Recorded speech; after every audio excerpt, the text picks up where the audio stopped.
Hello everyone, my name is Mohit Kumar and today I'll be presenting you a presentation that I made on a shoot 'em up game called Sniper Ships. Let's just dive into this presentation and let's get started. So first of all, as you can see, this is the introduction of this game. So Sniper Ship basically is a shoot 'em up game which is developed by Sensen Games and it's available on every various OS and it was released in 2021 and the developers of this game were Igor and Hugo. So these two brothers were the developer of this game.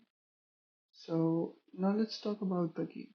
So basically in this game, what you have to do is, as you can see there is a timer here. So whenever you start this game, there is a timer at the top of your screen, and the main motive of our player is to kill as many enemies as they can within this timer, and uh, make a high score to get on this leaderboard.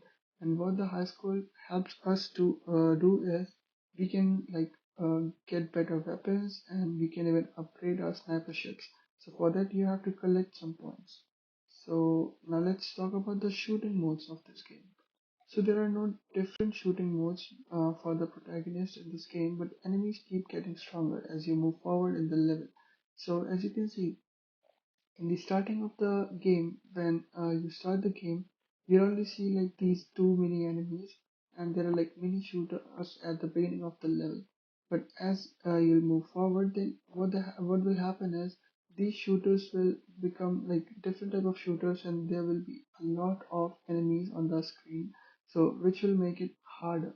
So, and at the end of the game, like at the end of the time when you reach more than 20k score, as you can see here, my score is like high score is this, and when you reach like around 20k of score, then these enemies will spawn. These are boss enemies and they are hardest to kill.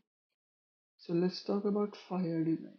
So if we talk about primary fire design and what it looks like, there is a movable crosshair on the screen that helps us to lock in our targets, and once we are locked onto our targets, we can fire and kill the enemy. So as you can see, this orange is the crosshair, and I can eat now it's here.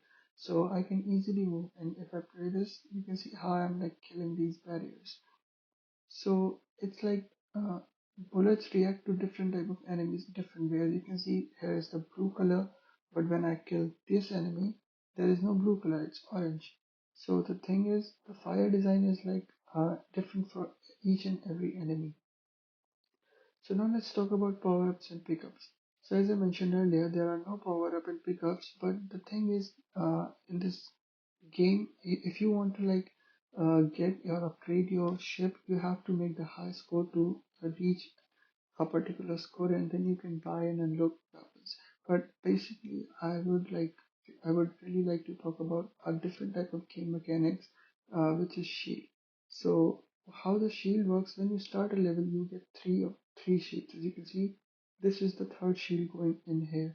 When I'll press the play, then you will see there is a third shield that is gone because I got damaged. And in this, now the second shield is gone. So that's how shield works. It like depends on the type of enemy, how much damage you are taking, and what once all the three shields are gone, then what will happen is our spaceship will start taking damage by itself, and like after that you're gonna die. So I would like to say that this is the type of power which the creators have given us. So now let's talk about reference that I would take. So if I was designing a creative firing mode for my shoot 'em up, I would definitely take some inspiration from the crosshair mechanics of this game. The ability to move the crosshair freely, I really liked it because it makes it easier and more fun to play. So basically, I haven't played many shoot 'em up games, but I found this feature interesting and addictive. Another mechanic I would like to include is the game focus more on making it challenging, as you saw. If you want to get more weapons or stuff like that, then you have to play and unlock. So which will keep player which is a type of thing which will make players addictive. But the thing is, I like that because it's like challenging. If you see here, there are like a lot of enemies, and then this these are barriers which is hard to uh kill and stuff. So what I was talking about. Okay. So we were like this. Okay, so that's the type of thing that the reference I would take. But like there are something which I would like to change also. But now let's talk about pickups and powers. If there are no pickups and powers in this game to analyze and reference, I would still like to share my ideas which could have enhanced the gameplay much more. So one of the main pickup which I would add is shield, and like how will it work once the player has lost all of his shields, or maybe like not even all. Like I would add a special type of enemy which would drop a shield after dying, or I would just randomly spawn it in the middle of the level. And one more thing that I would like to have in my game is, if you want to like, uh, I would add the weapons also like as a pickup, so that when we go to fight more stronger enemies, at least we are like geared up. So now let's talk about enemies. So if we talk about enemies, there are a lot of enemies in this game. And at the beginning of the game, we get like these tiny enemies, as I mentioned. Then we get these like uh, tiny enemies, but different type of enemies, and lot of enemies. There are these barriers also, which will come in between of the game, and these enemies are like the boss enemies. So as I've written here, like these are almost same, but like these enemies comes when we are like almost at the one third of our time. These both enemies come when we are like almost two third of time. So basically, the main goal of the game is to survive and make a good high score within the given time. So now let's talk about movement and attacking. So if we talk about movement and attacking techniques of the enemies, I would say each enemy has their own movement and spawn style.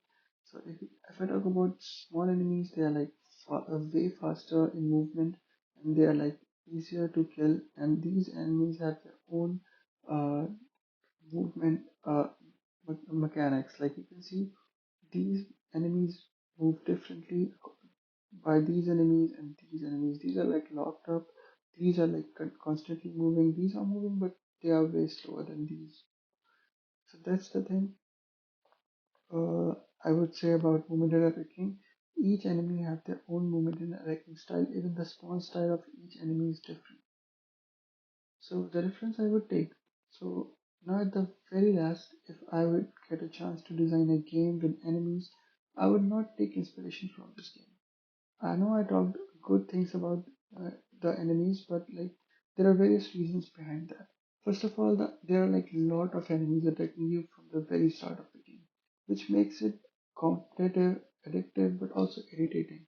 This game is addictive when you start it, but like after some time, due to continuous death, the player will get irritated. The game should more be like a progressive story and should increase the difficulty slowly.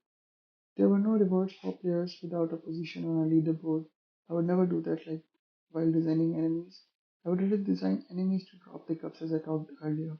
So these are some of the reference that I would take about take or not take about the enemies. So guys, that's it. I guess that's my presentation about the game which is named as Snapper Ships, and this is whole presentation. Alright, thank you.